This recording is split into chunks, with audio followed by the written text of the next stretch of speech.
اگر آپ کا گزر بسر مشکل سے ہو رہا ہے، آپ کی معیشت تنگ ہے، اگر آپ کا گزران مشکل سے ہو رہا ہے، اگر آپ سٹریس میں ہیں، آپ ڈپریشن میں ہیں، آپ ٹینشن میں ہیں، آپ انزائٹی میں ہیں، تو آئیے جاننے کی کوشش کرتے ہیں کہ کیوں۔ قرآن میں اللہ تعالیٰ اس کی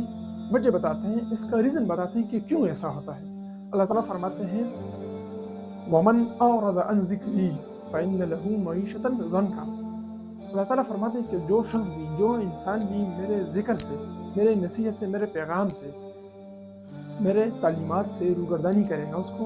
اس سے اعراض کرے گا، اس کو نظر انداز کرے گا، اس کو فالو نہیں کرے گا، اس پر عمل نہیں کرے گا، تو فَإِنَّ لَهُ مَعِيشَةً ضَنْكَ، ہم اس کی معیشت کو اس کے لیے تنگ کر دیتے ہیں، ہم اس کا گزران مشکل کر دیتے ہیں، اس کا گزر بسر وہ مشکل کر دیتے ہیں۔ یعنی اللہ تعالیٰ فرماتے ہیں کہ جو انسان میرے تعلیمات پر عمل نہیں کرتا، میرے پیغام کو فالو نہیں کرتا، اس پر عمل نہیں کرتا، تو کیا ہو جاتا ہے، اس کی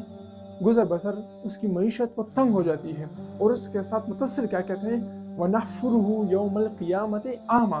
اور قیامت کے دن ہم اسے اندھا اٹھائیں گے۔ یعنی قیامت کے دن جب وہ اٹھے گا تو لنگڑا نہیں، بہرا نہیں، بلکہ وہ اندھا ہوگا، اس کی آنکھیں کام نہیں کرے گی، کیونکہ اس دنیا میں جب انسان اپنے آنکھوں سے جو اصل کام ہے کہ حق کی بات کو لے کے، حق کی تعلیمات کو لے کے اس پر عمل کرے، اس کو فالو کرے، اس کو اپنی زندگی میں لائے، اس آنکھوں سے وہ کام نہ لیں، تو اللہ تعالیٰ قیامت کے دن جب ان کو اٹھائیں گے تو ان سے وہ آنکھیں لے لیں گے واپس، یعنی ان کی آنکھیں وہ کام نہیں کریں گی، ان کو اندھا اٹھایا جائے گا۔ تو آئیے ذرا غور کریں کہ کہیں ہمارے سٹریس، ہمارے ڈپریشن اور ہماری معیشت کی تنگی کے پیچھے کہیں یہ وجہ تو نہیں ہے۔ اللہ تعالیٰ سے دعا ہے کہ ہمیں اپنے ہی تعلیمات پر عمل کرنے کی توفیق عطا فرمائے۔ آمین۔